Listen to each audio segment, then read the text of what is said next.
You're listening to the We Are Libertarians podcast network. Find all of our shows at wearelibertarians.com. Okay. First up, Patreon. Thanks so much for listening to the Chris Spangle Show. I really do appreciate it. I wanted to let you know there are two ways you can best support my work. First, share this episode with a friend.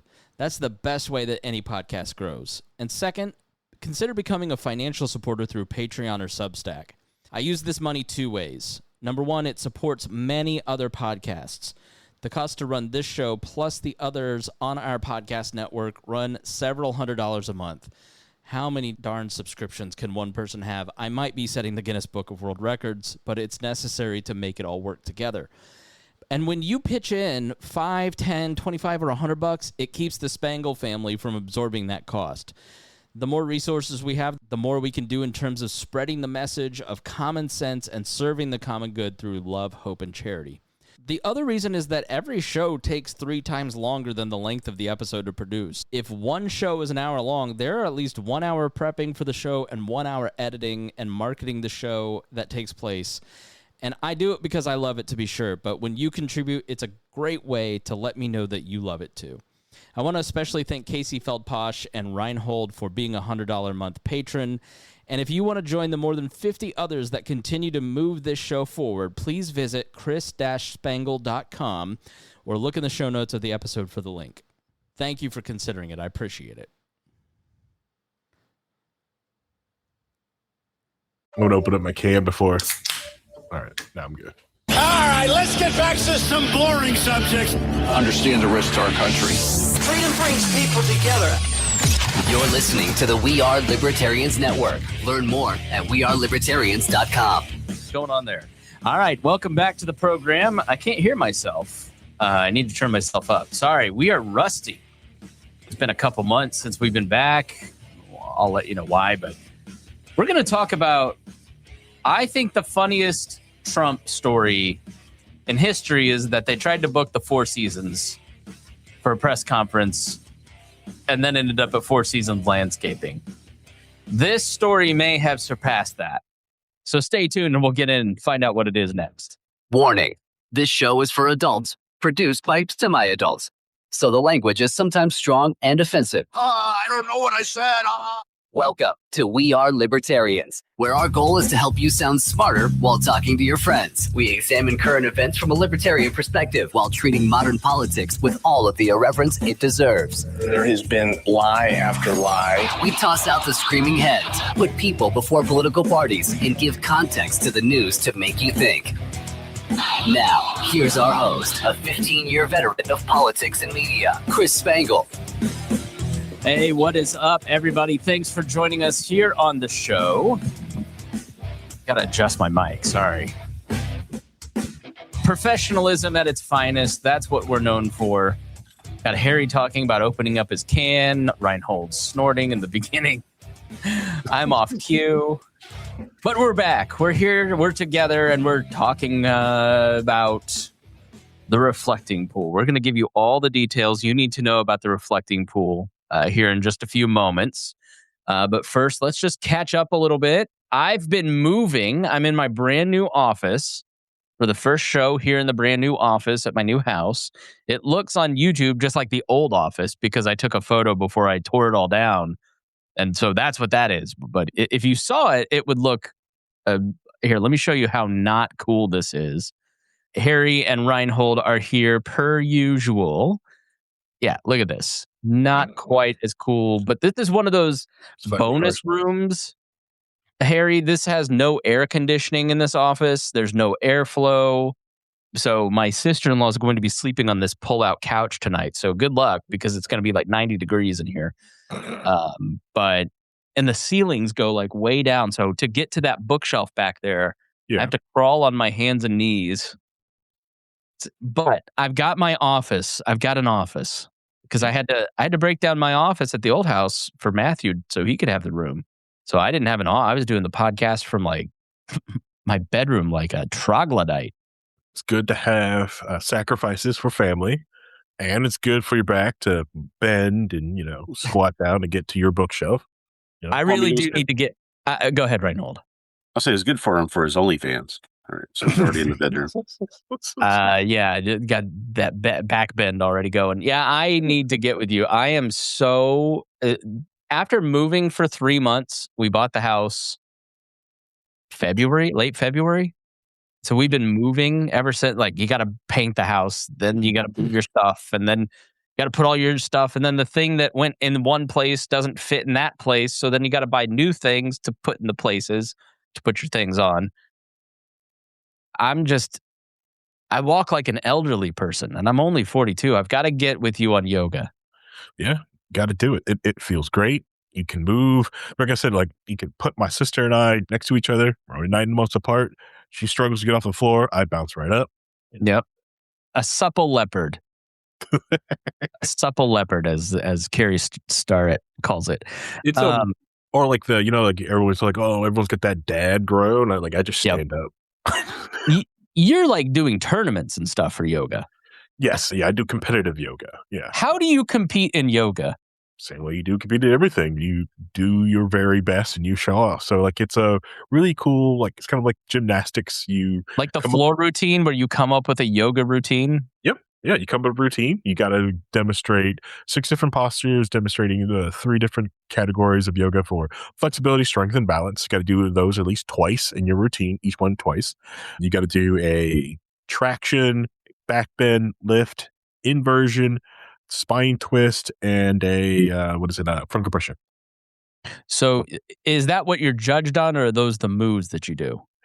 That's what those categories are judged on. So you've got to do different postures based off of those 6 different categories.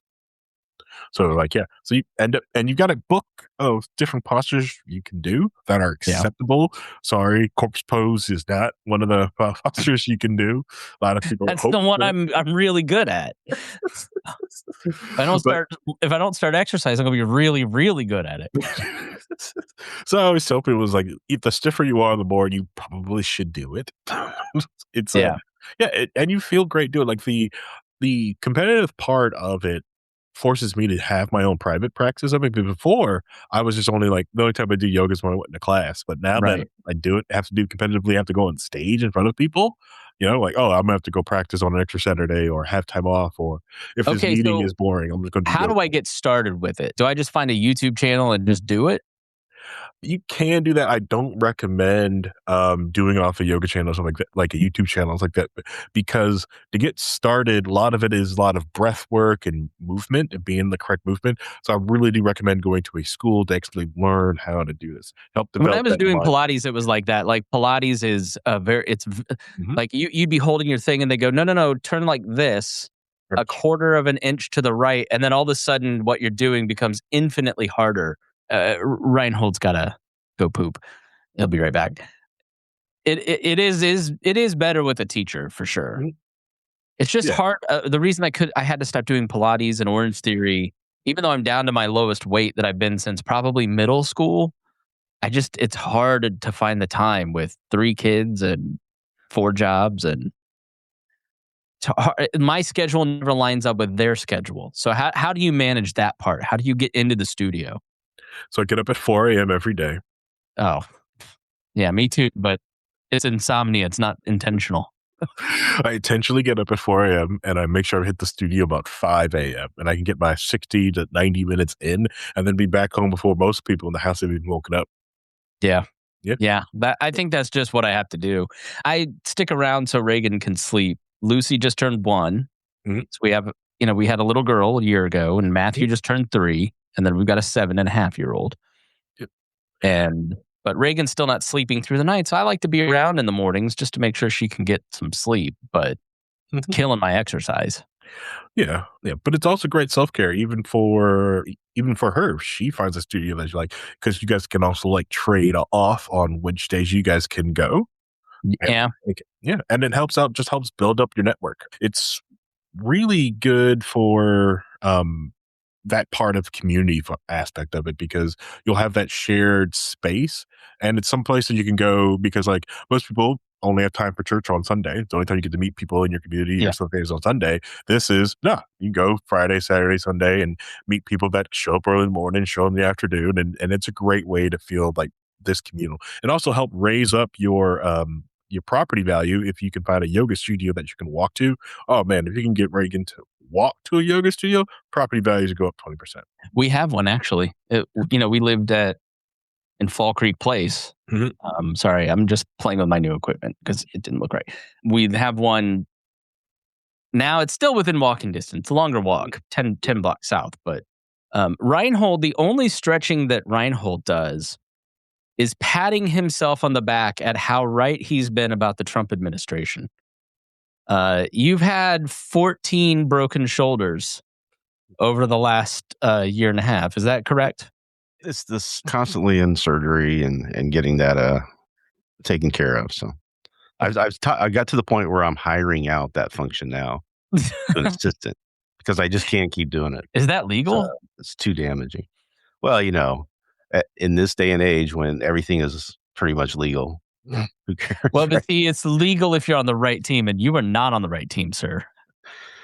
Oh, I can fake it till I make it, I guess.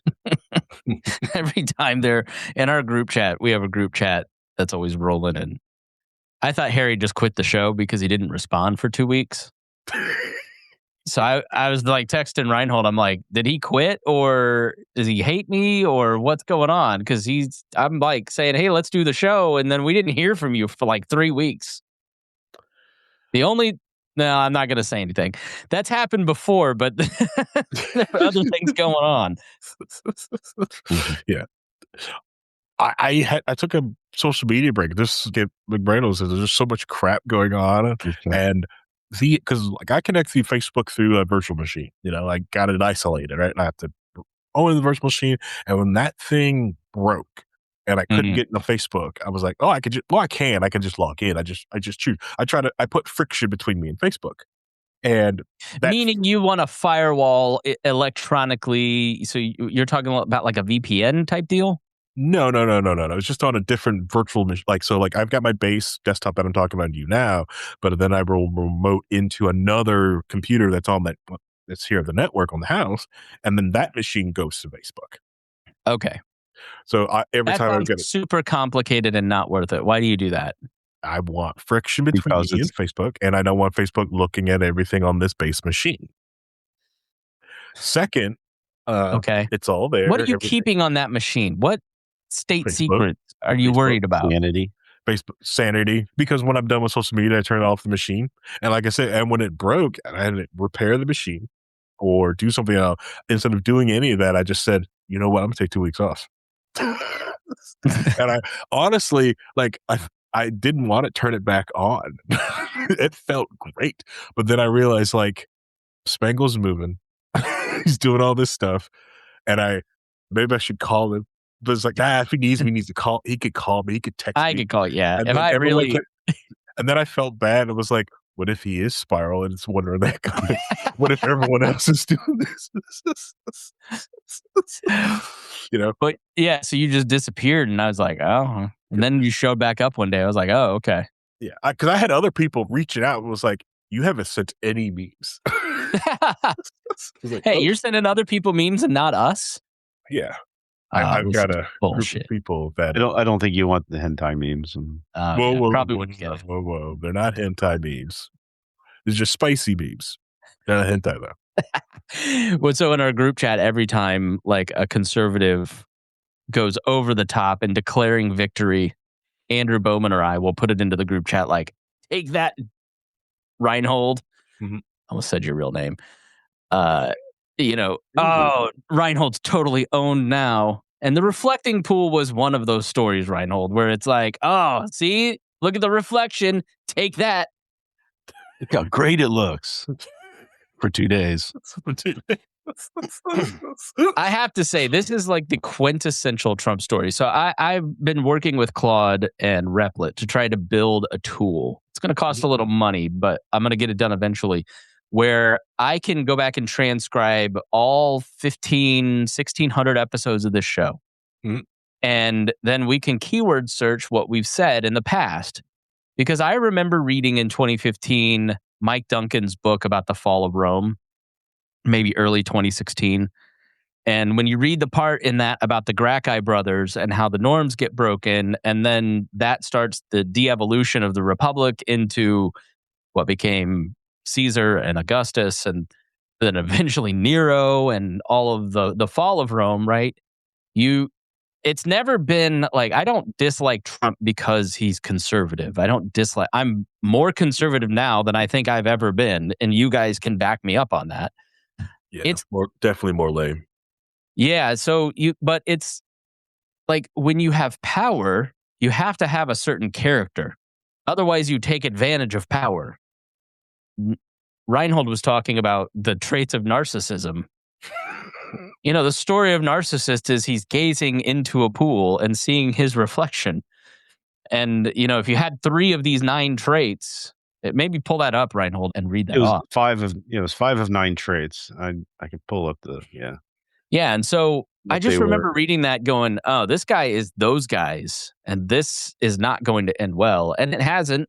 And what you saw in the first term is a man who was actually deeply incompetent because he didn't understand the job. He's not intellectually curious at all. He doesn't read. He doesn't read his briefings. It's just pure self-aggrandization, self-enrichment. He's really just doing all of this for himself, for his own sense of power. Like, having been a libertarian for 20, 25 years or whatever, and studying history, studying the relationship of power, you start to see signs in people and go, this person should not have power because it echoes these problematic things, right? So conservatives tend to take Trump criticism as you don't like them and you're talking about them. I think there's plenty of reasons to disagree with Republican governance, ideology. All that is totally fair. Like, for me, it's always been about the character of Donald Trump. And I don't think after 10 years of this and 50 years of public life, you can argue that he has character, especially if you're on the right and you've been talking about Bill Clinton for 35 years and you are a Christian. Like, I don't get the appeal here. So he's literally everything that he speaks against. Yes. So why don't we just go through this list? We're not getting all off into Trump because we're going to talk about the reflecting pool, and you're going to do a little history and timeline of what's going on and see what we can actually know about the story, right? But according to the DSM, what's that, Rhinehold? The diagnostics criteria, basically the manual that psychologists use to kind of identify if somebody's in a certain type of disorder, like histrionic, bipolar, which is called something else. All those different kind of deviations from quote unquote, like it sets a standard for discussing certain things. So here's the 9. Okay. I want you two to keep track. All right. You two listen and just like hold a finger up or something if you think Trump identifies with this trait. A grandiose sense of self-importance. Example, the individual exaggerates achievements and talents and expects to be recognized as superior without commensurate achievements. Okay. A preoccupation with fantasies of unlimited success, power, brilliance, beauty, or ideal love. Okay. A belief that he or she is special and unique and can only be understood by or should associate with other special or high-status people or institutions. Look at this crowd. Everybody's so beautiful. It's nice to be in a crowd of just men. A need for excessive admiration. A sense of entitlement, i.e. unreasonable expectations of especially favorable treatment or automatic compliance with his or her expectations. Interpersonally exploitative behavior. The individual takes advantage of others to achieve his or her own ends. A lack of empathy, unwillingness to recognize or identify with the feelings and needs of others. Envy of others or a belief that others are envious of him or her. And finally, a demonstration of arrogant and haughty behaviors and attitudes. Did you catch that, little piggy? So yeah, I feel like maybe a guy who can't think beyond himself shouldn't have the keys to the largest military, or else he might start bombing countries and put the entire world into a position where they're begging a terror state to let them have oil. Oh, well, yeah, we'll do that, but you've got to let us control the strait and charge tolls so we can raise $10 billion a year so we can continue to fund our nuclear ambitions. Genius. Genius. Brilliant. Yeah. Brilliant. Brilliant. Yeah. Such a better deal. But yeah, this is so bad.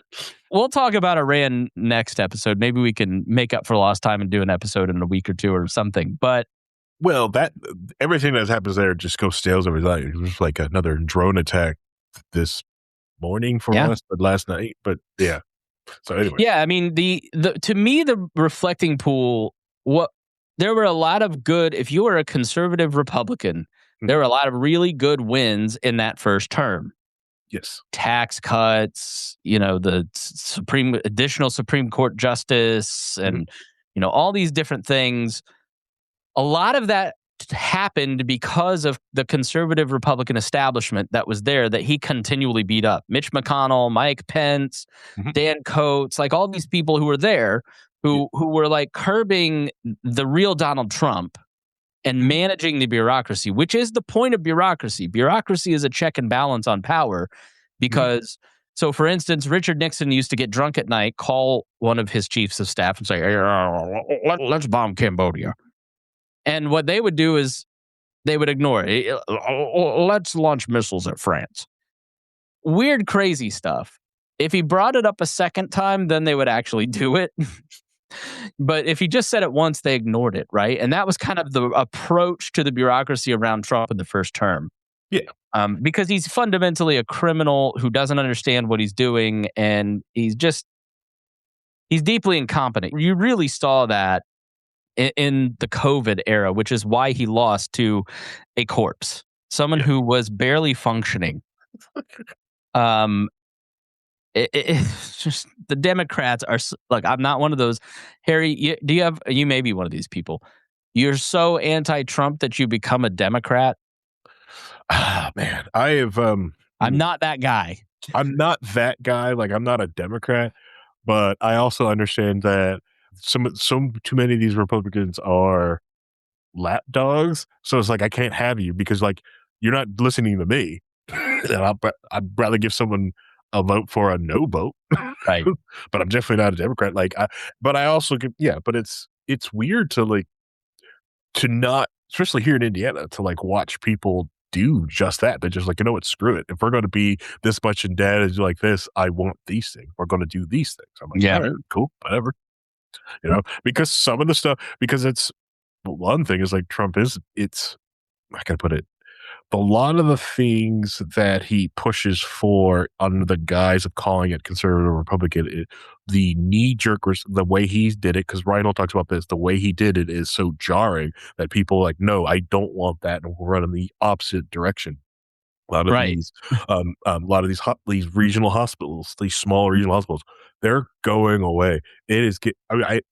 People don't understand what's going to happen next year. Right, like getting rid of the bed bug. You got rid of the bed bug administration, and then it got infested with bed bugs, or like it was. That was another crazy story. You'll have to look up. I don't know all the details, but I'm just like, there's not a lot of like forethought in how these things go. It's just like, let's just do this because we want to show him that we're doing something in his name. And I think like Stephen Miller has a strategy, has a plan, is executing those things. Right. Like there are people who are ideological and trying to execute things. But the thing about Trump is he will always humiliate you. He will always look at what he's done to J.D. Vance in Iran. Like J.D. Vance has been anti-war, and he puts him in his place by making him negotiate the peace and defend his policy of bombing Iran when J.D. Vance, at least in this half a decade, doesn't agree with those things. Yep. But he's just Marco Rubio. Or Marco. But here's the thing about the reflecting pool, because I think it's just like, when there's a story like abortion or immigration or COVID or Iran, there's the feeling around it is so intense, rightly so, because it's life or death. It's just palpable, right? the reflecting pool is not a human being getting killed. So it's easy to kind of like laugh at it, but also use it to illustrate the theme of Donald Trump when he actually is trying to execute a plan, because it so perfectly encapsulates what he does, how he operates, how his administration works, which is not in a way that manages bureaucracies to get things done. It's just purely, it's like the idea himself. Let's start with the idea of fixing this reflecting pool. Like, Yeah, go who from the cares? yeah, but the thing, yeah, it was like, yeah, it's the who cares, but it was like supposed to be the prettying up for 250, which really understand. Totally fine with that. Make our share. This is the thing. Like, I'm a historic preservation guy. Let's preserve history. Let's make it look good. The White House, the Capitol, the Lincoln Memorial, these are property of the people of the United States. It is not Donald Trump's property. So right away, we already have a problem because he thinks of these things as his, which you think these things are yours and you're building a ballroom for after your term. Makes me think you're not going to want to leave. Yeah. Especially when you already tried to do that and kill your vice president last time. Correct. Yeah. And I really dislike all the people that's like, well, these are jokes. Like this, no, he's got a track record of it's jokes. I feel like we're way past kidding, right? Yeah, we're way past like past the jokes at this point, Harry. Yeah. He's not kidding. Yeah, he's not kidding. These are jokes. Let's go to this program called Washington Week, which is one of these historic Sunday shows that is hosted by a guy by the name of Jeffrey Goldberg, who's the editor of The Atlantic. So let me make this full screen for you so you can see it. So he is talking to a guy named Michael Scherer about the reflecting pool. So check this out. The Atlantic reported this week that in a meeting with Lonnie Bunch, the head of the Smithsonian last year, President Trump spent most of the time talking about chandelier color. Yeah. And also talking about his deep desire to knock down Dulles Airport and rename it after himself, rebuild it. It's not really a joke at all to suggest that President Trump cares more about architecture, design, interior decorating than he cares about almost anything. Yeah, he's a hobbyist who happens to be president, and he's getting to do his hobby with public taxpayer dollars to whatever extent he wants. Part of this is also that he conflates national greatness with what he can do. And that's sort of part of his identity, as part of his politics. We saw him on the National Mall this week launching the Great American State Fair, patriotic event, supposed to be a unifying moment. It was all about how great he has been as president. That was his speech. That was a speech he delivered. And these projects are not going to end. I reported this week that he had said months ago that he was repaving the colonnade outside the Oval Office with black African granite. It was Tennessee flagstone, but that was not good enough. That was not good enough. And he said he'd pay for it, but he isn't paying for it. The Park Service documents show that the Park Service was billed for it. And he keeps going to Congress. He went there initially for $10 billion for DC beautification. They said no. He said he wanted $1 billion in the summer supplemental for White House security enhancements. They said no. He just put up a supplemental for the Iran war, and he asked for another $500 million for the Park Service, including he wants to rebuild the retaining wall, I think, around the golf course that he wants to redo, the seawall there on the Potomac River. So he's not done. He's just getting going. I mean, we're going to have project after project after project because it is really the thing that captures his imagination, gets him excited. Is this because he's a hotel guy? His whole life has been this. Yes, from the beginning. I mean, like, go back to the earliest quotes you can find of Donald Trump in 1983 or 84. It's about what he knows about real estate and how to make buildings beautiful. So yeah, I think that kind of captured, I don't know what's going on with Rhinehold, but that to me captured like so much of where his attention is. And I just wonder, like, if you're one of these, like the people, these journalists would go out in 2017 to places like Sullivan, Indiana, like they were Jane Goodall looking at the poor monkeys, the poor white working class monkeys. If you're one of those people in Sullivan, Indiana, who thought this guy was going to make your life better, like, are you wondering when that's going to start? Right. Like, I don't know. Or has he done enough culture warring for you to just be on his side and he hasn't gotten a fair shake? But to me, the thing that you have to understand is like this cycle that we have with Donald Trump, where he has an idea that excites him, that motivates him, says get it done.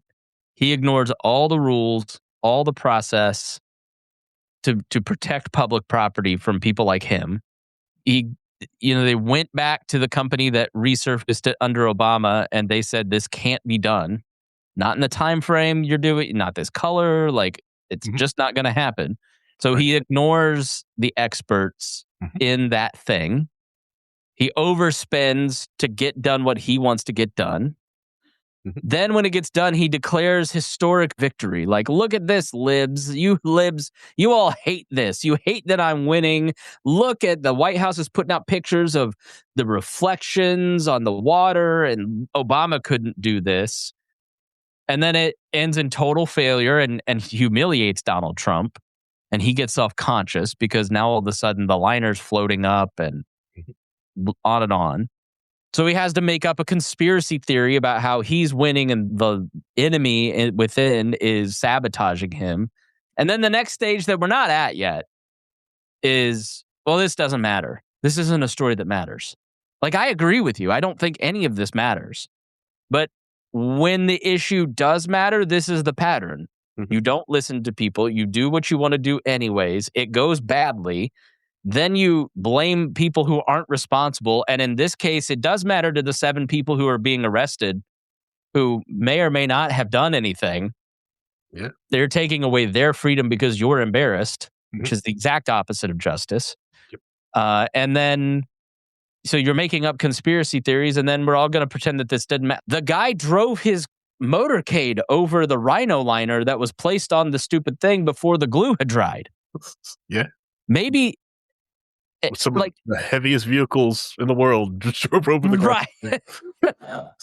But then he said that it was a 350-foot razor knife had been taken to the liner to cut it. That's over a football field. So you want me to believe that somebody got in that reflecting pool with a razor knife, cut it for over a football field without getting caught, and that caused the algae to bloom in a week, as opposed to you driving on it, which is a much more plausible explanation, and we have video evidence of you doing it.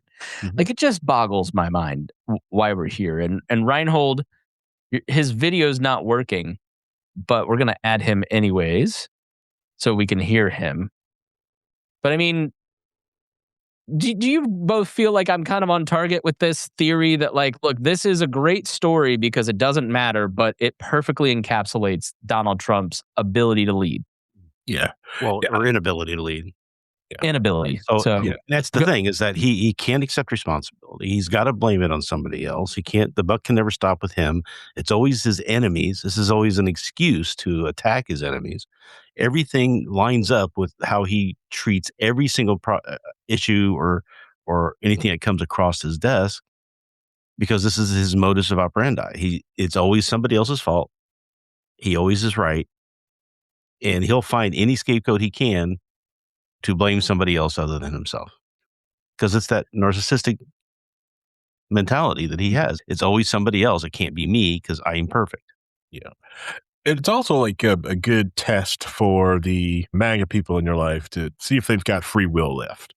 You know, it's a low case, there's no dead girls school. They can go like, well, we don't know. It's like, okay, cool. This is a pool. You have pool in your backyard. You've got things in your house. You understand how this is. I'm sure you had a kiddie pool like that. You can talk about this. And if they can't objectively look at everything in front of them, you're talking with someone who doesn't have free will. They don't have it. Just stop talking to them. They don't have it. Like, you can't. When I was a Bush guy, I was like, well, yeah, he made a mistake here. Like, I think every person who's like really bought into a party that I ever was around could call balls and strikes to some extent. Yes. Except like the really weird talk radio guy. But now algorithms, I think, have helped just design. It's turned people into zombies. It's not a right or left thing. It's literally just like people they don't go outside of, like, they just open their Instagram. The amount of people who are just satisfied being mediocre blows my mind. I'm just Part gonna. of it is, I think part of it is that for a long time, these are people who are right wing populists who have been kind of on the outside of politics for a long time, because the Republican Party had kind of gone to the center a little bit, and the Democrats were a little bit in the center with Clinton, and then Bush was kind of pushed back into the center, and then that sort of thing. But these people were kind of outside politics. Now they've got somebody who's speaking to them. Whether he is that or not is completely arbitrary. I don't think he really is, but he's speaking to their hatred of the left. So they're making the libs cry. So anything that happens has to be some way that it's the left's fault. The left is wrong. The left are crazy. The left need to be shut down and put down. And Trump's the guy who's been telling us he's going to do it. Yep. So that's why they support him for everything that he does. And like they say that these people are arrested, yet in federal law, if you arrest somebody, you have to arraign them within 48 hours. There's been nobody on any kind of list or public dockets or anything like that being arraigned.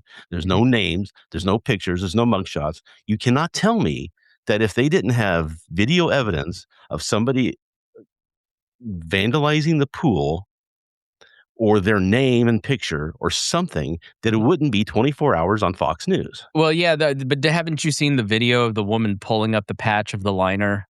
They put that out as evidence. I've seen the video of the woman who was putting her camera in the pool, and they say she was doing that, but there's no actual video of her doing that. And then they say they arrested her, but they never actually in the video arrest her. They just pull her. No, you watch the video, you can very clearly see the woman is getting a souvenir. Yeah, she is going and ripping out the liner. But look, this is far after all of this became a story. They're trying to take this piece of evidence from 2 days ago and make it seem like it was 2 weeks ago, and this person caused the algae. Exactly. Yeah. That's where it's dishonest. But then people go, well, defend yourself against this. Look at this video. I don't have to. Yeah. Exactly. You don't really know all the details, and I don't know all the details, but you just have a gut feeling that you're right. What do we do? What they've done, but what they're doing is they're saying they arrested these people, but what's happening is they detain them, they take them away, they scare them, and then they let them go. Because they're not charging them. There's nobody charged with any of this stuff except for the one Olympian. That's not going to go anywhere because his lawyers are just going crazy, and it's a feeding frenzy now on the stupidity of it. Yeah. And if you look at all these different cases that have been going on, right? There's all these cases like the Chicago 6 and just keep talking. I'm going to play the video. Okay. Garcia and all these guys who they went and forced these indictments against, or going to the court system to try and get them put in jail. And it's all fallen apart because they're completely manipulating and lying to the grand juries. They're breaking all the procedures of law to try to get this forced through because it's pure political attacks. And then you find out what happens is that sets precedents where judges are now not any longer giving the government the benefit of the doubt on this stuff. Yep. So now they're saying, okay, let's go look at the grand jury because you did get this indictment. Let's go look and see what you did, because we've already seen in these other cases where you've completely manipulated the grand jury and told them to trust you, and that if they don't agree with you, then they should leave the grand jury and that sort of thing. So it's like, what's going on with this, right? You're not, they're not going to be successful in this effort, but the problem is they don't have to be. They never have had to be. They just have to get the splash in the story. They have to get it out there so that their followers can then say, look, we've proven this is going on. They've proven that the 2020 election was stolen. It's like, no, they haven't. And it's, oh, yes, they have. There's all kinds of proof out there. I'm like, there's not a single shred of proof. What do you? 150 lawsuits they lost to show that they're wrong. Were just told. Yeah, they were just told that it is, and they want to believe it. So that is their truth now. Yep. Go ahead, Harry. I was going to say, yeah. That's another one of those free will questions, like who won the 2020 presidential election? See if they've got free will. Can you actually talk to this person? The other thing I like to do is talk with people. It's like, let's go back to the beginning. What was this place? What the original, when we go back and before a lot of the beautiful stuff of the engineers has built of DC proper, of what we see all these cool monuments, this place is a swamp. Well, that's part of the problem with the reflecting pool, but and this may be a good time. Let's go through a timeline, okay? Because you brought up something that's important. So why is the reflecting pool a mess? Why did it need fixed, and why does it constantly need fixed? Oh, buddy, look at those Spider-Man shoes. You want to talk to? Okay, you can come say hi. Say hi. What's that? That's called a microphone board. Can you say hi? Look up there. Say hi, Harry. Hi. Okay. You go play, bud. Okay? I love your Spider-Man shoes. Those are so cool. Okay, you can sit here and watch if you want. I watch you right here. You can watch me right here. Okay. But just try to be quiet, okay? Try. You just say, I'm 3. I'm 3. Yeah, you're 3. I did the airplane and it's stop. Yeah. Hey, Dad, I did the airplane. You want to go on an airplane? Yeah. Okay. He saw airplanes yesterday and he's been asking every minute to go on an airplane. Nice. So, Matthew, there is something in Washington, D.C. called the reflecting pool. Have you ever heard of that? Okay, so it's outside of the Lincoln Memorial, which was dedicated in 1922, but the reflecting pool was not finished for that ceremony. And then a year later, in 1923, the pool was completed after the dedication of the Lincoln Memorial. And what they did is they drained and filled with water from the Potomac River, which is a recurring theme here. Daddy, Yeah? I didn't. You need to go downstairs? No. Okay. And so that's the origin of the pool. Over decades, the heavy structure sinks, it cracks, it leaks. And in the 1980s, concrete is poured into the bottom to try to patch the damage. But by 1986, the structural system is reportedly failing. And eventually, the pool is losing about 500,000 gallons of water per week through the cracks, leaks, and evaporation. Now, the old pool is hard to hold. It holds about 6.75 million gallons of water, and it loses huge amounts of water and lacks a real circulation system. And so the big problem with the pool is that it's shallow. There's no trees, so there's lots of sun. There is shallow water, and there's no movement. And so that is just a recipe for algae. The problem with this lining is that the lining made it a lot darker, which heats up the water even more, which helps sprout the algae. So we took a problem that said we're going to make it better and exacerbated it by doing the exact opposite. So what is the Obama era reconstruction that Trump is trying to counter program? So under Obama, the pool closes for a major reconstruction for $34 million from the American Recovery and Reinvestment Act. And it's not a cosmetic repainting. They did a structural rebuild meant to stop the sinking, leaking, and water waste problems. So they drained the pool over 2 years. They removed most of the structure. They raise it out of the marshland that Harry's talking about, reduce the depth by about 6 inches, and drive more than 2,100 timber pilings into the ground to keep the new pool from sinking. And they also add circulation and filtration for the first time, plus a tinted bottom intended to improve that reflectivity. So they finally reopen it in 2012, and they start refilling the pool. And that circulation system pulls water from the tidal basin, and it does improve the water quality, reduces municipal water use, and updates engineering for the long term. Okay, go on, buddy. But by late 2012, that algae still shows up. And even after the major rebuild, the pool is not maintenance free. And the algae just blooms weeks after the post-renovation refill, similar to what just happened. Reportedly timed to the calibration issues in the new ozone filter. So the ozone filtration system breaks down, and then all of a sudden, algae starts popping up. So they drain it again under Trump in June of 2017 because of more issues. And then in April 26, Trump decided, look, we're going to take care of this. It needs to be fixed. Obama did a bad job. I'm going to do the right thing. So he gives the Interior Department awards a no-bid contract to Atlantic Industrial Coatings for the reflecting pool work. And the justification is urgency. The project needs to be done before July 4th.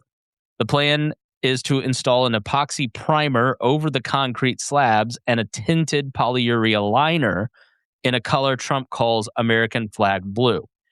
Now, in May, Trump inspects that new coating, and his motorcade drives on it, May 7th and 8th. He makes an unannounced trip to inspect the blue coating, and AP reporting says he drives across this new coating before getting out of his SUV. And not just him, multiple cars. Think of the entire motorcade. You can find video of this. And says the old gray stone color was never good, and new coating will give people the color they wanted for this. So, of course, anytime Trump does something, somebody sues. The Cultural Landscape Foundation sues to halt the project, arguing the administration is rushing ahead without the required review and public consultation for a historic landscape. Again, another thing that happens. He tore down half the White House, quarter of the White House. So in May 26, we start to see technical concerns. So factcheck.org summarizes reporting that the coating concerns predated the most visible peeling. Experts were already raising questions about the motorcade driving over that newly coated surface, and later reporting said interior staff had concerns about bubbling and small holes in waterproof laying. Now, can you shut my door, please, honey? The blue liner is finally completed in early of June of this year. So we're doing this on June 27th. The Park Service says more than 2 months of renovations are completed in early June. The 2,000-foot long basin has been drained, coated with a tinted plastic-like liner to waterproof and protect the concrete surface, and then they refill it. That is June 4th through the 9th. They refill it. The alleged damage reported on June 9th could have happened before the full pool was fully refilled and visible. So the National Park Service, the U.S. Park Police respond to a National Park Service complaint. According to the NPS Deputy Director, his name's Frank Lands, the police report describes caulk over a foam sealant cut with a sharp knife or razor, destruction of the delaminating surface material, and about 70 fence post tops thrown into the pool. AP notes the statement does not exactly say when the damage occurred, does not identify who did it, and does not prove that the broader vandalism claims are true. But that is the core of the vandalism claim, that it happened as the pool was being refilled. So by mid-June 2026, a week later, algae blooms and the blue coating starts to peel. The pool is restored, but the water's hit by algae, and for more than a week, pieces of the new coating are starting to peel. June 16th through the 18th, the crew treats the algae. Maybe you've seen this, right? You've seen the Interior Department pouring hydrogen peroxide to treat the algae as early as June 16th. And around June 18th, that's when we hear, roughly 10 days ago, that this liner's all peeling off. And the experts say, random experts who know about pool linings apparently, say possible causes include surface preparation problems, moisture, water intrusion, coating thickness, chemical compatibility, water chemistry, heat, humidity, failure to bond to the concrete. There is no one reason that this liner failed. And this is an important thing to understand. You've got all of these different pieces that go into it. It was improperly restalled. It was driven on. It's hot. It's built poorly. It is a pool that is just always going to have algae in it, probably because of the way that it is set up. So the vandalism narrative escalates the 19th through the 25th. Trump repeatedly says maybe people put fertilizer in there to cause the algae. Well, there was a gash of 350 feet across the pool. So Trump says the pool will be repaired after the July 4th. And as Rhinehold said, not many arrests actually along those lines. They're just kind of saying it. So again, this was built in the 1920s on unstable marshland, rebuilt from 2010 to 12. It hasn't fully fixed those problems.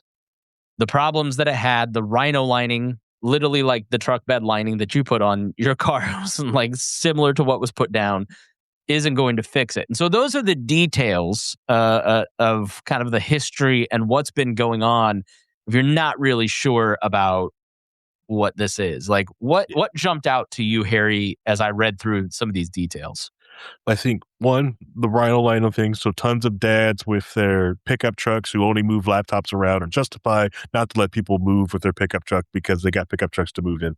Yeah, it's just a hit at people who own pickup trucks. Stupid people doing that. But the algae, so like the hydrogen peroxide when they put it in there. So this oxidizer they put in there may have which we don't know, which people are trying, like they're trying to find out. They may have did disrupt an algae bloom, but also fueled these a second and a third algae bloom. That's the other thing going on. This isn't one event because it's a standing pool. It's a standing thing of water. I think when people hear pool, they think swimming pool, or they think of the fountains that they've seen out, like even the canal in downtown Indianapolis. They see that thing, which does have algae. But the biggest difference between those, like the reflecting pool, is only 18 inches deep in Monum's deepest spot. It's not very deep. And it's meant to be a reflecting pool of the Washington Monument. It's just a reflecting pool. It's meant to reflect. So there's no real water movement like a fountain in the middle, which would circulate and move this thing and bring some of the algae down. That doesn't, and because it's meant to just meant to reflect. Not a swimming pool. It's not a retention pond. It is just supposed to be a big water mirror on the ground. That's what this thing is. And it is goofy.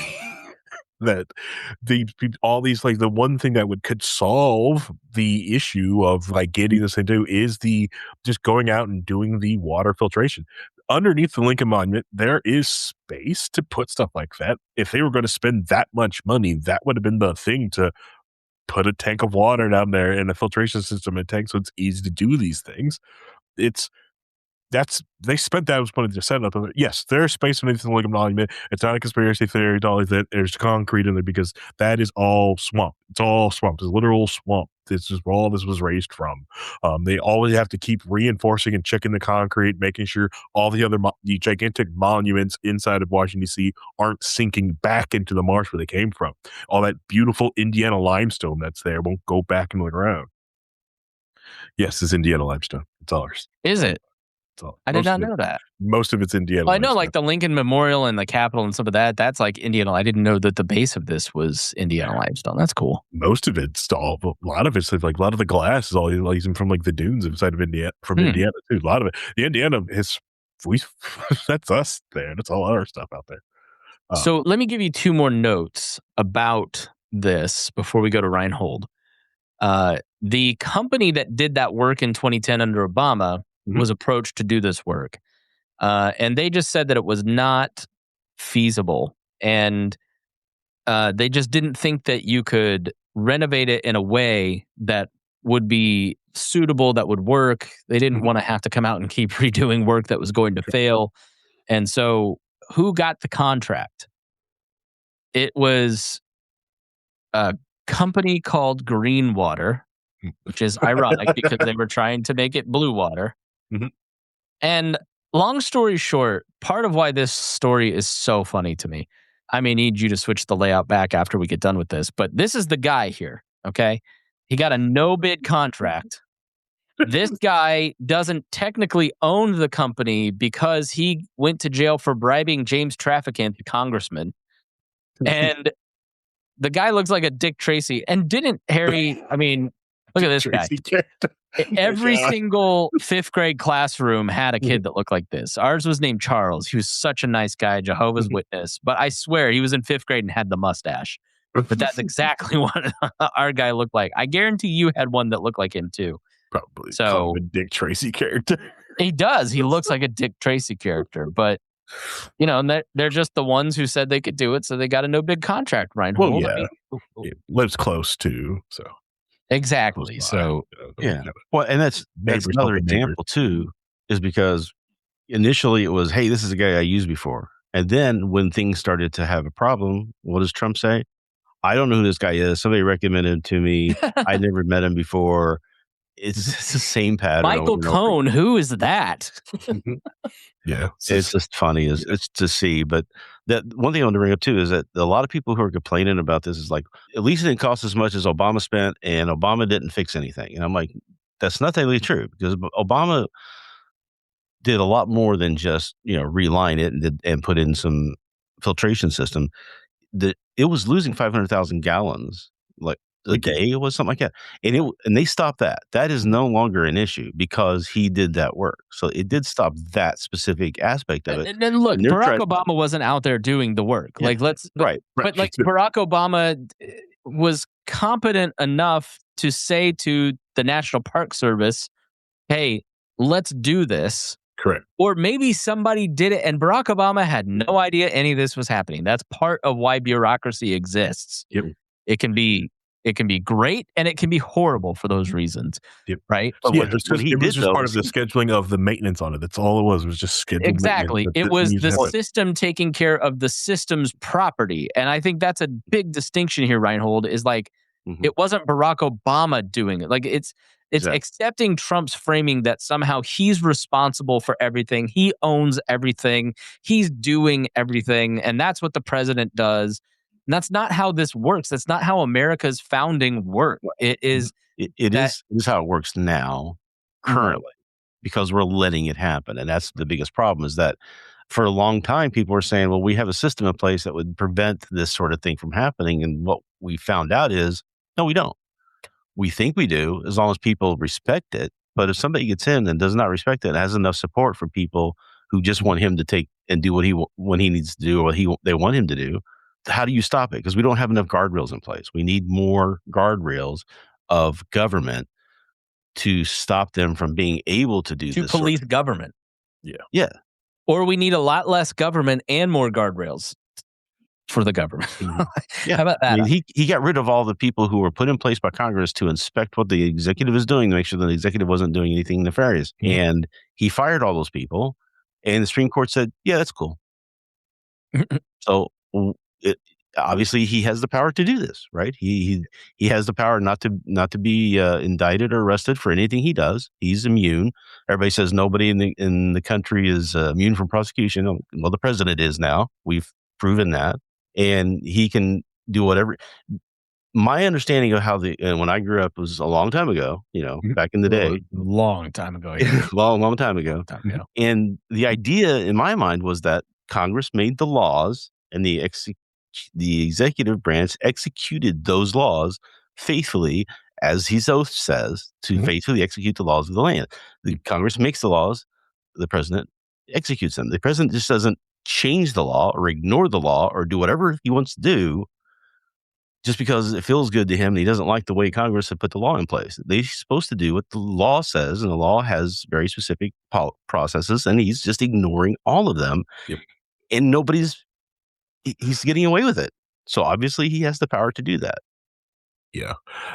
Because he's allowed to. I think, it's one of those guardrails. It's like, I think it's one of those things where, just like where Indiana was getting to the place that it's only the governor could call the special session, and during COVID, and they were realizing, wow, this is a bull crap system, and finally got stress tested. And we realizing this, and so Rhinehold is absolutely right. Yeah, it's the mindset I think that's too. I think that's one of the failures of the Biden era, is that they focused on too much nonsense or things that mattered. And this is the problem with Democrats. They govern for their coalition.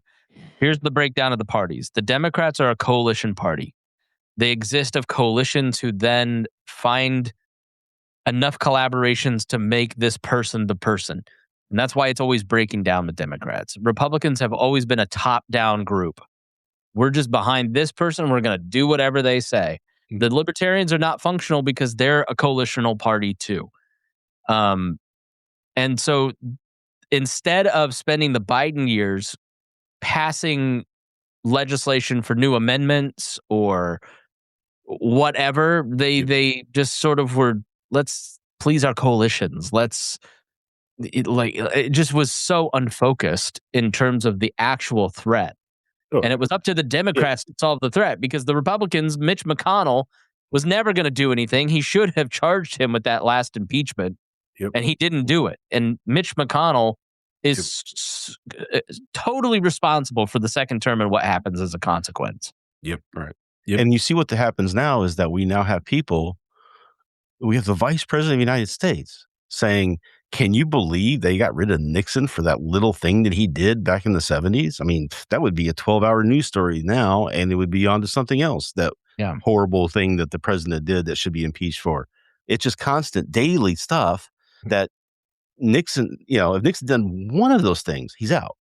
But because we're in a different time now where it's about transactions and I'm getting what I want, so I don't care, let him do whatever, as long as I'm getting what I think I want out of this. as well as I think I'm getting what I want, then they're just letting it go. And that's the really big problem of all of this, in my opinion, is that we now have people, the Vice President of the United States, saying it without any kind of self-thought or worry that we should be caring about this stuff. We should just let whatever happens. Why is this even a controversy?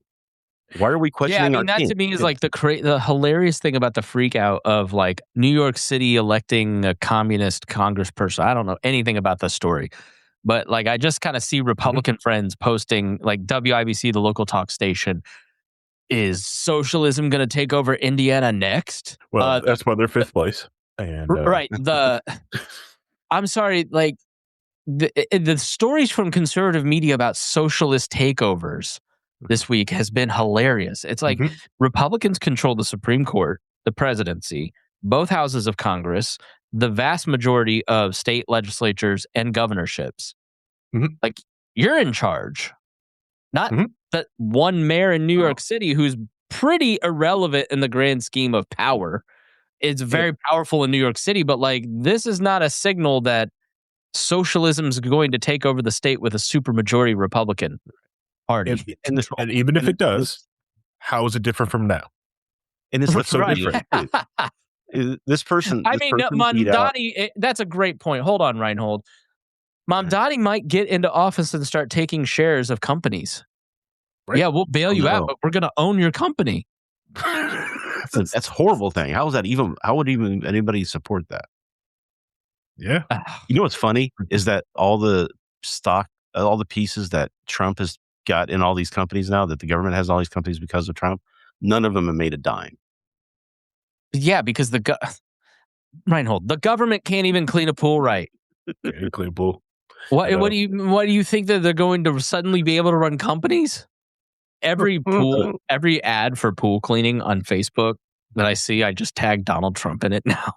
And so my entire feed is just pool cleaning. And part of what happened too with the right is that there's a satire site on Facebook called Allrod, ALLOD. I think it's I can't remember what it stands for. It's a fake, basically a fake right-wing site. It's called ALORD satire. Everything it says on there says none of this is real. People were taking that story that he put out about how it was vandalized. They put out a fake story saying this was vandalized and we have the people in place and here's the guy who arrested the person who was doing all the vandalization, right? The guy didn't exist. It was all fake. But the right-wing's fear took that, ripped off all of the indications that it was fake. So they knew it was fake because they were ripping off that information and passing it around as this is what happened. And that's how the story got to, we have vandalization going on too. That's where that story really picked up speed. And the president was like, oh, this sounds cool. Let's go with that. And now there's another one where they put out another one where it's like, oh, they're putting all we found a secret Antifa, Obama run place, a lab, and it has all this stuff in there. And it was a picture from something from weeks ago, from years ago. And it was another fake thing. And now that's been running over and everybody's like, this is happening. We need to get these people out of here. And it just fuels their hatred and their desire to destroy the Democrats. And it's like, you guys understand, we need both parties at least in there, or people are just going to do whatever they want. There's no pushing back. So you have to have that back and forth. You have to have that fight between you. I don't know how many times I heard when Obama was elected that the Republicans are done. The Republicans will never get another election. The demographics of the country are making the Republicans will never be in charge again. And I'm like, they run everything now. And they're complaining that they're getting all the elections are getting stolen from them. But you've won them all. How are you getting them stolen from you? I don't understand that. And it's so maddening that people are just following because they want the result to be true. So they don't care. Anybody who's saying it's not is a hater. Yeah. Just TDS. Just says, you just hate Trump. I'm like, well, and I do. Guys like these people who are totally off in left field, who are obsessed with Trump and how much they hate him. People like Tucker Carlson. Or MTG, Marjorie Taylor Greene. Thomas Massey's he's been a fool forever, right? A rhino. He's always been a rhino. This is the thing that you don't listen to the show anymore, but we've had lots of people who listened to the show over the years. Like, who's the YouTube commenter that would always love to argue with us about norms, but it was always a lot of like Dave Smith libertarians. And it's just been very satisfying to see all of you go, none of you have said we were right. Yeah. You haven't messaged me and said, yeah, I was a fool. I got bamboozled. Mhm. You were right the whole time. You should. I'd be really glad. I'll be kind. Rhinehold won't. But it's like you got caught up in it. You just got caught up in the fervor of the post-COVID thing. You fell for it. You thought this guy was this way. You know, good on Tucker Carlson for like coming out and saying, I was stupid. I'm sorry. I'm sorry to you. I was wrong. Like, he's at least got that going for him, Rhinehold. Can you say that about Tucker? I've always said that Tucker was always kind of a middle of the road guy anyway, and he saw his when he went to CPAC and was trying to tell them that they needed to work more with the Democrats to get what their agenda is done, and got soundly booed. That's when he went full right wing MAGA whatever, right? So he switched on a dime to get the relevance. Well, I think he's finding out that it's not working anymore, and he wants the relevance again. So he's trying to find a way back into the graces to get that done. And he's seeing the support that NTG's getting, I think, and maybe Massey, and he's like, maybe this is my path to go. But I don't think he ever believed the right wing stuff. He was never really a Trump guy. He's on record of people having recordings of him in the lawsuit of him saying that he thinks Trump's an idiot and crazy and all this other stuff. He's never really fully bought in. So I'm glad he's finally admitting he's coming out of it, but I don't think he was ever really gone. He was just doing it for transactional purposes. He was making money. I think getting relevance. Maybe the Trump thing, yeah, but I think at this point, I don't think it's like he's going. And this argument's made about MTG. I'm doing these things to get back in the good graces of the mega culture or whatever you want to call it, the monoculture. Yeah. And so it's not like Tucker Carlson is going to start getting his own TV show in NBC. He's not getting invited on CNN. Like that, those days are over, and MTG has enough beliefs that it's not going to last. So Marjorie Taylor Greene is still right wing. I mean, you listen to her talk. She's still America first. She's still right wing things. She's upset mostly about the Epstein stuff and how she was treated because of it. Right. So that's where she got her break from Trump, is that she saw how Trump was really, because it came on to her. And so she's out of that, but she's still She's still bought in America First MAGA stuff. So I think she's different than Tucker Carlson. And Candace Owens is the same way. Candace Owens was a liberal for a long time, and she saw a way for her to make relevance by going to the other side and doing that thing. And now she's trying to pull herself back. So I think she's more in line with what Tucker Carlson is. But I don't. Is it possible that they just actually believe this? That it's not some cynical play that MTG believes it. Well, I know MTG believes it. I just think to me somebody like MTG, like there's I feel like she believed this a long time, was just kind of afraid to say it, and then finally said it, and then suffer the consequences. I don't feel like there's this enormous upside to saying it from like, now the left is gonna, like, the damage is done. Her beliefs are still her beliefs. It's like they're not gonna go. You know what she's I not mean? going Like, to get embraced by the left, is what you're saying. But I don't think she's trying that. She's still like more right wing, and she still thinks that she's a right wing person to represent the party after Trump is gone. I just think people have like Meghan McCain. People have shifting beliefs.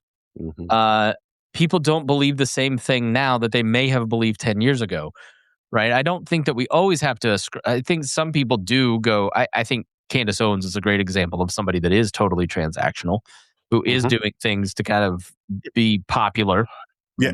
From freaking day one with Candace Owens, she flip-flopped on Gamergate, and she did it when she was guest starring on Dave Rubin. From day one, grifted. Yeah, but I don't think that every person who like goes, I was wrong about Trump, is like somehow. Well, how many people who came out initially that Trump was a fascist and Trump is this and Trump is that, and then become one of his biggest supporters to try and get something in the administration, and like a Marco Rubio and Ted Cruz and those people. Ted Cruz is completely humiliated by Trump, and now he's like his biggest puppet. At some point, these guys may finally just say, "Hey, I'm not getting anything what I wanted out of this anymore. So I'm going to go back to the way I really feel. I'm going to make how I really feel be known. Yeah, I feel that's fair. Yeah. All right. Well, let's start wrapping up. Final thoughts, Harry.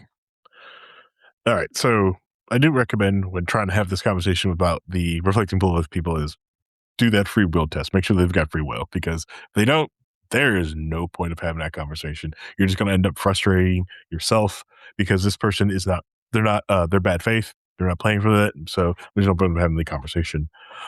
Spangle's right. This is an easy way to just approach someone to figure out what is going on. Like, even if they are a huge Trump supporter, they can see that this is why someone shouldn't act with the power of the U.S. government on their own and just do something. Because when mistakes like this happen, things get caught, things get slowed down, and sometimes you just got to mitigate and live with some things. And that's what this, I think this is a good demonstration on why these things exist, because everything else is heavy. It's hard to deal with that. And this one is more definitive. It's got a clear beginning and technically an end to just start back up. It's not like a continuation and still have to go and look in some historic. Yeah, it's not like Ukraine or Gaza or or just some court cases. We've got to keep looking at court filing, and they don't let cameras in. It's like, this is what's clearly happened. This is CCP level cope of saving face cope. It really is like have you seen The Death of Stalin? Either of you? No. You've got to see that movie. Okay. This is just exactly what it feels like. It is very weird, because the things I would make fun of and talk about the CCP, it's the same thing that Trump is doing. They're the exact same things. There really is no difference. I'm not saying that, they're both bad. No, it's not. Chinese people are great. Americans are great. Ryan Ripley, Joe Ruiz, and I did a podcast called The Show Report, and we did a segment on Jay Carney, making fun of Jay Carney for like how it was like propagandistic. I'm like, they're like, hold my beer. It's Catherine What's-Her-Face Levitt. It's like just a totally different level. Like the 34-year-old that Trump is apparently, leaving him love notes everywhere. It's like she is gone, according to her family, like completely flipped the script. Yep. But no, this is, like I said, this is a lot of the goofy things that you watch all those different, like, because if you're like me, watch and make fun and poke at China, the exact same things are happening when they mess up and they try to hide it and talk about it and get their media people. Go read about Jack Ma. If you want to validate what Harry is saying, go look into Jack Ma. Here's a guy who was Alibaba, started this major company, got slightly critical of the Chinese government, and then they disappeared him. Now he's had to humiliate himself to kind of get back in the good graces. He's allowed to be in appearances now. Yep. But also, just it's a great illustration of exactly what you're talking about. And look, Ryan Lindsay, the socialist libertarian that was a part of Wall like 6-7 years ago, he used to say to me, like, the end game for America and democratic liberal capitalism is China. That's where you end up. And I thought that was the craziest thing I'd ever heard at the time. But now I look at Palantir, I look at like the G7 summit where you have the heads of our governments sitting next to all of these tech oligarchs as if they're heads of states. Yep. Why Alex Jones talking about neo-feudalism now looks a lot more like, maybe this is where we're heading. Maybe Ryan was right. Yeah. Well, you look at it when I try to talk to people like data centers, like, it's not that people are upset at data centers. What they're upset is that they are allowed to skirt every rule that everyone have put in place. Yeah. They're not having to pay property taxes. And then when they do have to pay property taxes, it'll be based off of a concrete building, not the $1 billion worth of things that go through this thing. So the schools won't be funded. They don't have to go the same EPA regulations. It is nuts, because any other corporation got these guys, like, they can do things, but just them, not you. Them. Yeah. And especially, I don't know why the Midwest is bending over to these companies that, most of them wouldn't even dare to even put a, Because they don't want to get left behind. If you're one of these states and you lived through the economic collapse of 2008 and the 60s through the 2010s, where you lost all this population, you lost all this. Like, you don't want to get left behind. And these companies come in and say, we're the future. And, this is the only way you're going to get employment because it's going to be robots doing everything, even though that's BS. Yeah. They don't want to get left behind. But I also think like the data center thing is a little bit of the current thing, like for the left and the right. They're united in the current thing where it's like you can't have a reasonable discussion about this because you're too emotional about it. I see it as, because most Hoosiers know the story of like how Indiana got screwed over with the canal projects. This is the whole country's canal. Yeah, it's a really good analogy. That's a really good metaphor. Yeah. All right. Final thoughts, Rhinehold. Yeah, this is just, like I said, as we pointed out, this is an example of how this administration works, is going to function, and it will for the next 2 years. So I don't know what we can do to stop it other than midterms vote out the people who are MAGA that are giving him the support and the cover. That is probably going to be hard to do now that they've picked on the new talking point for the rest of the year. You're going to hear nothing but this for the next several months up into the midterms. You're going to hear that communism's taking over and we need to stop it, and it's being imported in from all these illegal aliens, and they're taking over the country. A great example is a discussion on Fox News the other night where Jesse Waters was saying that, can you believe that 35 to 40% of the people who live in New York City weren't born in America? And it's like, yeah, if you go back and look at the history of New York City, that has always been the case. That's pretty much the average of what that number has been from day one. I don't know why this is a big deal now to you, other than the fact that I think maybe then they were mostly what you would consider white. I don't know. But it's going to be the new talking point for the next several months. And they're going to try and use that to cover up from all the other disaster stuff they've been doing for the past several months that they're trying to use to cover for other things. That, like the Iran war was supposed to be a cover for the Epstein, which then doesn't work. So now they got the July 4th stuff's going to be a cover for the Iran stuff, and that's not working now because of the pool. And now they're going to use communism is here to take us over. Just like there's other people who are saying that Islam's coming to, the Muslims are coming to take over the country. The number of Muslims in the country right now is less than 1%, maybe right at 1%, but they're taking the country over and they're going to come get for you. And it's that constant fear of the other taking over the reactionary mindset of the right-wing populists that is going to drive the conversation of politics for the next 4 months, and just get ready for it. We're not talking about like him driving over to the liner. We're talking about the vandalism. It's like, this just happened here where there's a guy named Greg Ballard. I'm going to do a show on this because I think it's really interesting. A guy named Greg Ballard, who was mayor of Indianapolis, last urban Republican mayor in the country. And he's running as an independent in the ballot access race for Secretary of State here in Indiana. And they had to hire petitioners. They have over 60,000 petition signatures. They need 35,000 to get on the ballot. He gets on the ballot. They get 2%. It becomes a new third party. And so the local Republican GOP chair of kind of the suburban county that's going purple, they put out that this guy basically turned in 10. Greg Ballard didn't turn in 10 fake forged signatures. The thing about these petitioners is they're paid per signature. Mm-hmm. And so the temptation for these people who stand outside of Walmarts all day trying to get petitions, who already live not great lives, very mobile. This guy who was a contractor for a subcontractor to the campaign turned in forged signatures. It happens all the time in signatures. You don't want that to happen.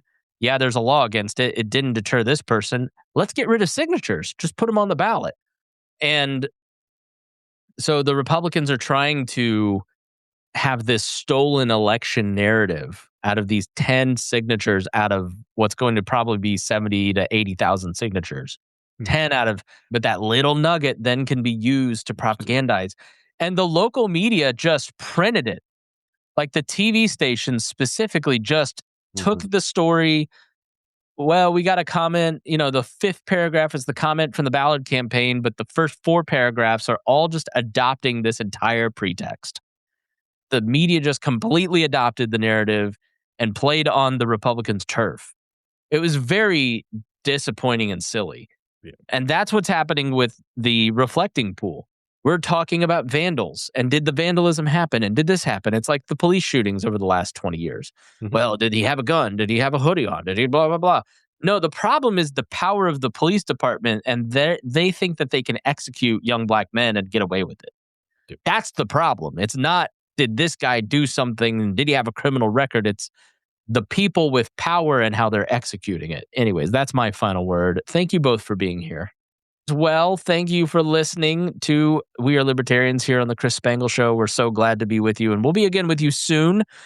And I'll talk to the guys, and maybe we can do a mid-month episode here to make up for the 1 month that we lost. Harry made a face because he doesn't want to miss on his stretching, but send him notes and talk him into it.